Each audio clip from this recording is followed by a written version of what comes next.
Welcome to the Mailbag preview show, episode 267 this week. Got a pretty exciting episode ahead. Jack takes a look at Caulfield, a deep dive into race 4, and then a couple other bits around Caulfield as well. I'll take a look at a race at Awapuni. Awapuni. Which, for those of you over the ditch, is in Palmerston North, which you may have heard of. Palmerston North in the Northern Territory in Darwin, but also in New Zealand. It is indeed not there far we go. from where I live in Wellington. And we'll also have a little jockey spotlight for something a bit different, a provincial New South Wales jockey. Just a bit. This is flaring right up from you. Yeah. Second show steering. I like it a lot. I've spotted his name a few times, and I've had a look into the stats, and it adds up. He's well worth following. Really blossoming, you are. Really blossoming. Good to hear. So should we start with Caulfield, race 4, having a look at that race that you were keen on? Yeah, the rail's out 3 meters with the second go on this fresh track, which was a really tricky track to figure out map bias-wise first edition, because it rained through the meeting. So the first 2 races, they look like, oh God, it's going to be mad on pace. Then it really leveled out towards the through to the back half of that meeting. God bless you. And then we sort of have to decide as a punter, like, do we lean towards the historical data for this track, or do we just sort of play it real safe and cautious, see a few balls go through, or do we front foot it? And we're going to front foot it. I think there's going to be a significant disadvantage to settle in the back third. That's how I'll be pricing this meeting. That's how I have priced this meeting, John. And that's how I've bet it early.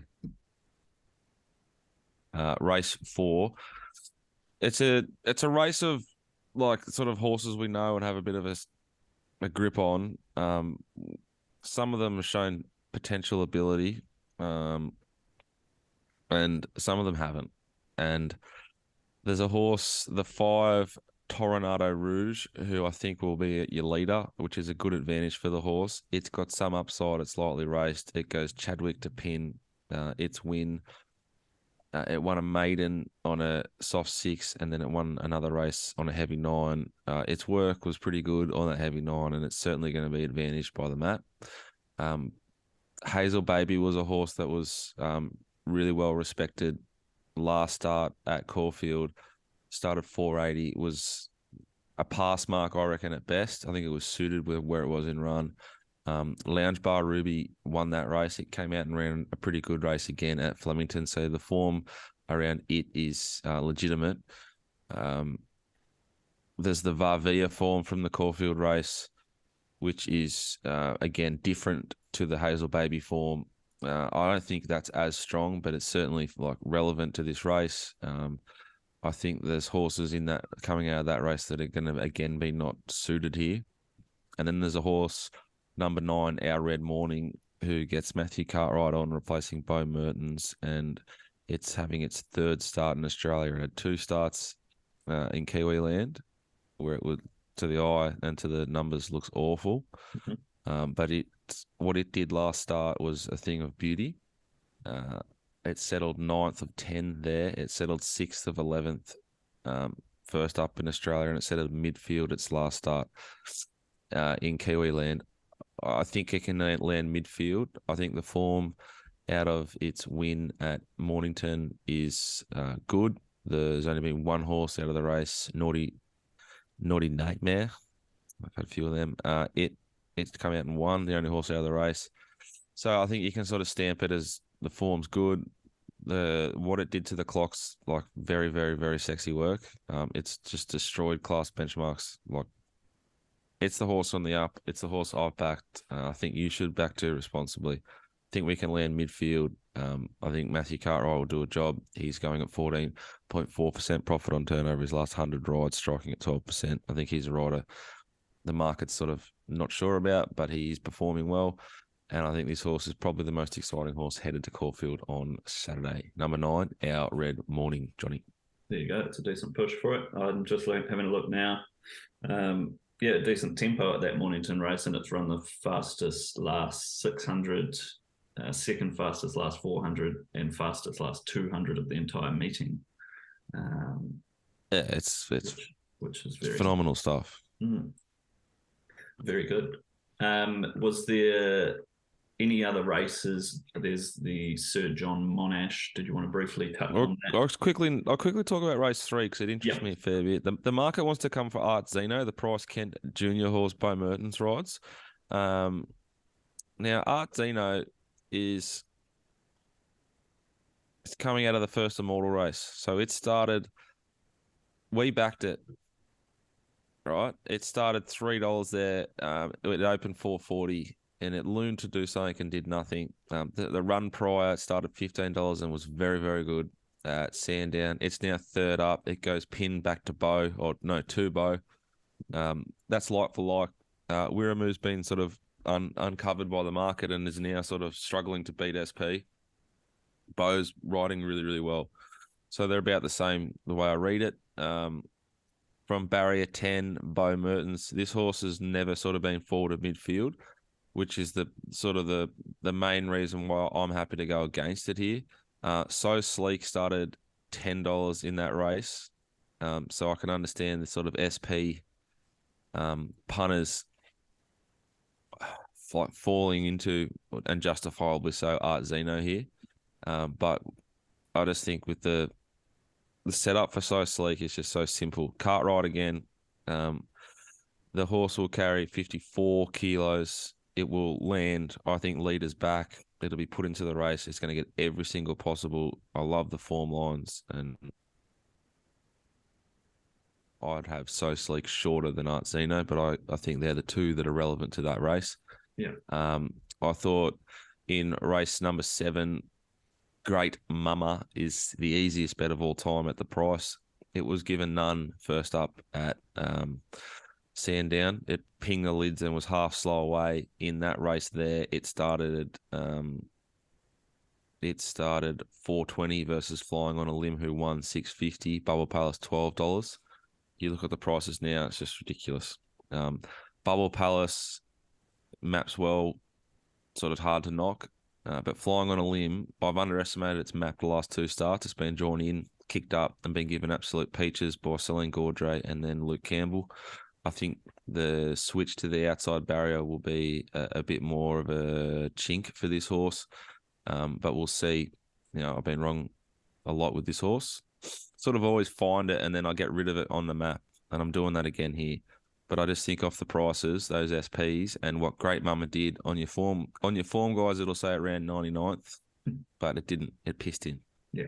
It absolutely kicked their heads in at Mornington, and you don't get penalised for the win, but you know it won because they've disqualified it. So I assume maybe it should have a little bit more weight than it does. It's going to have 52 kilos here. Mm-hmm. So also on top of the relevant SP action,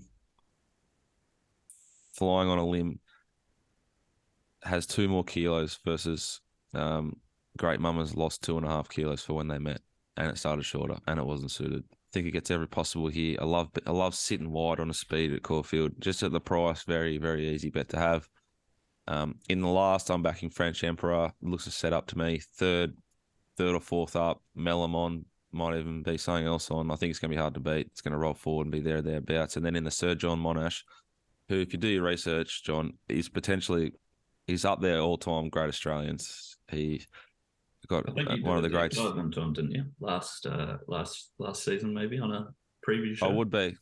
I don't read books very often, but the books I read are all Australian war history. So he was a great man, and I love this race because it's named after him. I think this race, though, with full respect to John, is really tricky. Really, really tough. Malkovich, Katsu, Estella Rocca, Maliva, Rattle and Bang all want to go forward. Flying Mascot's a fast horse, but you'd think this trip, first up, no. They'll go back. Size going to be back and buried. Now, it's not down the straight. They can't just peel out and go up the guts like they did the last couple. What are they going to do with it? It cannot possibly be in the first 4, I don't think. And why would you change the the pattern of a horse that's airborne. Mhm. So if you back side, which you're entitled to do, well, you're going to be quivering about the 600. Do you know what I mean? What's Caroline going to do? They obviously scratched from last week in preference for this, so it's obviously going well enough. But yeah, the draw looks a bit tricky. Has been backed, opened about Yeah. 50 into 5. So Will it continue to be back? That's probably up for debate. I think if it was drawn barriers like 5 wider, it'd be a more sound proposition as a bet. I'm not betting. If I had to, I'd be with Maliva, who won this race last year. mhm. It's a great run from barrier 6. I think it could probably settle second or third pair, even though it could go right forward, but they don't have to from that good barrier. And I reckon Katsu's overs. Obviously, I'm avoiding like sort of ingratiating. Bless her was good in this race last year too, but ingratiating, I just don't like the map. I don't want to be backed last. Could well swoop and win, but my position at the start of the day and what I'm talking to you now is that on pace will be midfield on pace will be best. So I can't be with ingratiating. If I had to bet, which you never do, Katsu and Maliva in the Sir John Monash. Should we go to Kiwi Land, John? We should go to Kiwiland. Just briefly, I Awapuni? thought General Bow was a little chance. Wasn't far off, or was very close to Sai. And 4 kilos better, is it? Yep. Quick maths. About 4 kilos better. And goes well. Caulfield was the other reason I didn't mind it, but drawn wide. Yeah, that is an interesting little Melamov, Yendelon. It certainly sets up for could be a really brave ride. Three wide cover is a good spot to be at Caulfield on the sprint races. You'd sort of rather be 3 wide than rails and run as a rule, which is rare. So in theory, probably should get a better run than Sai off that. Oh, 100%. If you've got a little column for your map scores or something like that, or your whatever, you're definitely going to be more positive on Daniel Bow's map than size. And it's double the price, $10 versus 5 at the moment. So, no, you make sense, John. You're on fire today. That's good. Good to You've hear. been on fire for about a month and a half. It's good. Month and a half. I've been working for over a year for Mailbag. You've been good, but you've sort of we've sent you down a fingal, and you've loved the change. You know what I'm saying? Right. Beach training. Yeah. Something's happened, and you just got even better, and we're all grateful for it at the Mailbag. Good to hear. We love you. Yes, Awapuni. Let's have a little look at our. We got our best bet home last week, Arrowette. That you would have. Did I deliver? I would have failed. Did I fail? I'm trying to think. I think you did fail. I don't know where they raced last week. I didn't have to do a social media post, so. Flemington. Well, I wasn't far away. Let me tell you. It was either scratched or didn't win. Was it Jimmy the Bear? No, we all talked about Jimmy the Bear, but anyway, Awapuni. Shout out to Keats. Brought another good horse undone, trying to go toe to toe with the champ. You just don't do it. You just don't do it. You should not do it. And he kept kicking again. That's what he does. Awapuni race 2. The race is a 1,200 meter benchmark 65. It's actually called the Rayner Building Limited benchmark 65. Is this your cousin's race or something? Absolutely no relation whatsoever. What race number is it again? Race 2. Could be race 3. Is it race 2? Race 2. Yeah. Nah, race 2 is the Rayner Building Limited. Yeah. Benchmark 65, 1,200. Interesting areas from the Kiwis. No. Rails out 1.5 from the 800 to the 350. The remainder, it's true. So what's that? Is that a Kiwi cutaway? It's not a cutaway, but they like to, I don't know what they do with the rails here. They have an outside bend and inside bend. It's all a bit crazy here at Awapuni, but and if you're sick enough, there's synthetic racing there today too. Little double header. Oh God. I'll just have a quick look through the market. Blue Vein $9.50. Fleming is the favourite, $2.50. Pepe Ha $3.20, and that's about all for single figures. The rest are longer. Speaking of blue veins, I had a schooner with the great man Mark Roden yesterday in Richmond. God, he's looking good. He loves you too. That's good. Sorry. Just a little side story there. Yeah, blue veins. Got Pepe Ha on top. Also, a little disclaimer. My electrician has a little share in Pepe Ha. Did the electrical work on the new house. So shout out to Matt, watcher of the show. But yeah, Pepe Ha was first up about 3 weeks ago at Awapuni on a track that you just could not make ground. Is that a soft 8? It'll be a 10. It was a heavy 8. It's a heavy 10 tomorrow. Yeah, but like last start, it says S8. Yeah, soft 8. Yeah, heavy 8, soft 8. We have a weird rating system, although I think we did make it so it was the same as yours. But anyway, it was really good. Yeah, you couldn't make ground coming wide. It came wide. It was one of the only horses to do it. Was heavily backed as well. I think from memory it was about $7 into about 440 or something like that. It was started 440. It was wide without cover the whole way. Stewart's report says. There you go. Yeah. It was a very good run. That was in benchmark 75. Obviously drops down in grade to 65. Goes up in weight with that happening, and gets a senior jockey aboard. So goes apprentice to senior jockey Jonathan Riddell, who's going well at the moment. This horse was really good last prep. 2 narrow seconds, and then got an easy kill when very short favourite at Tiara Nikau. And then went into the Group 2 Wellington Guineas. Was heavily back there as well. I think it was something like started single figures. Well, 20s into 930. Yeah, and it ran fair. It was all right. It was wide again. That's been a really good form race, that Group 2 race. So I think it's a pretty good horse. It's trialled well for this prep. Obviously ran well first up when it couldn't win, and should get a nice enough run here, sort of midfield, trusting that the track's going to be a little bit more even than it was that meeting 2 or 3 weeks ago. The short favourite here, $2.50 Fleming. Normally a trainer you want to steer clear of. He's pretty good, Alan Sherrick. And this horse won by 13.3 lengths on debut.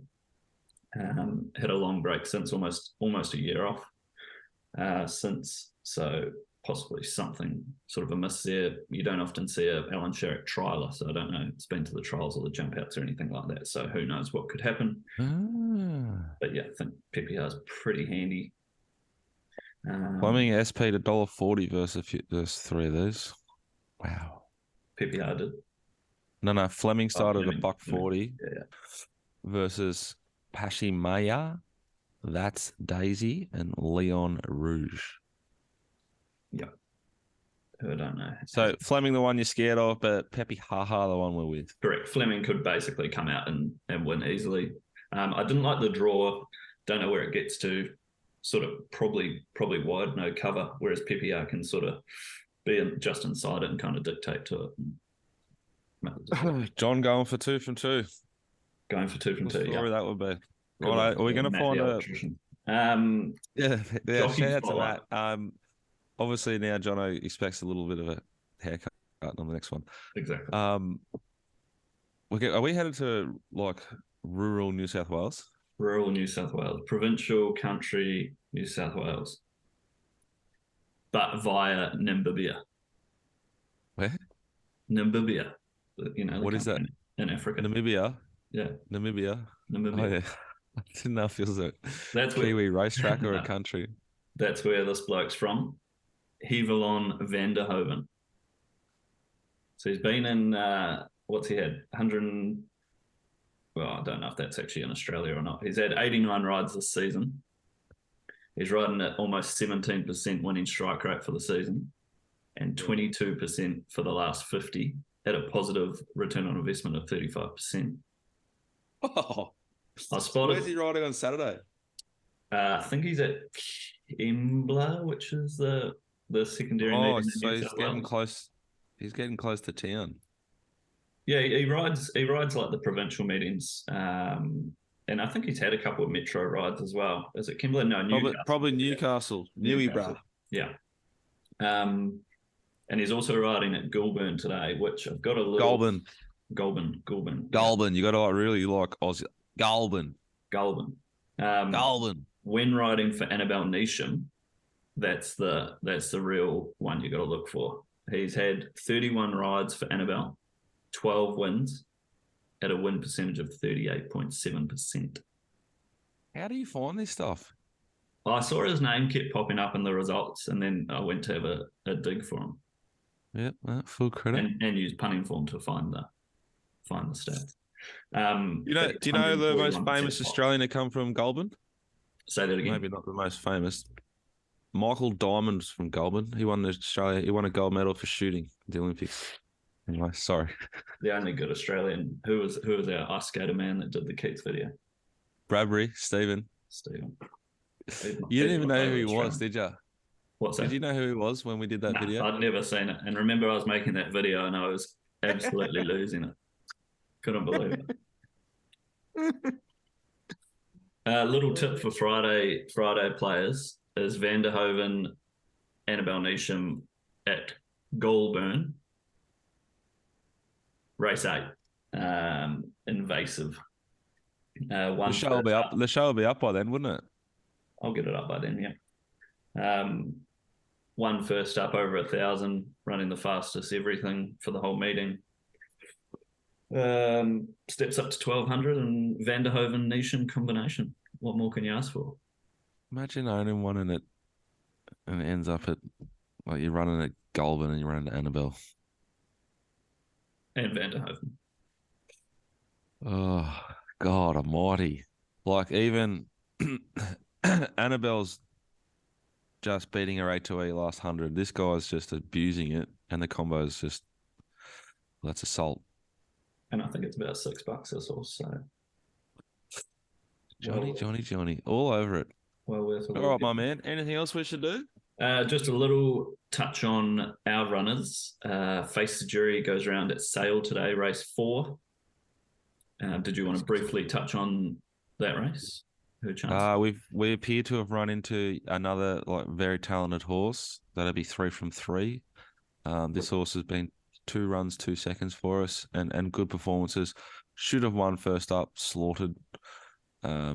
Second up, just like a nice ride, very good ride actually, and just ran into a complete swimmer. Cindy Alderson's horse today is rumoured to be way above average, which scares the shit out of me, because obviously nothing would be better than to win a ton of money today. It's a Vobis race, which makes the race stronger. So Redout's Knight's the one to win, the one to beat. Collison's a nice horse, I think. They're the two that interest me, from a betting point of view, if I didn't have a runner. How far Redout's Knight going to be spotting us? Has to go back from the wide draw. Nah. Yeah, you hope so, but no. Like if it starts at $1.80, I'd anticipate it rolls forward. Right. And it could start $1.80. But mate, I can't tell you how many times I've backed that horse off the hot trial horse, and then as they go to take it from the trial speed to the next speed, they shit the bed. That horse would never have gone as fast as it's going to go today. Yeah. So there's always hope if you're against it. Jesus ringing now.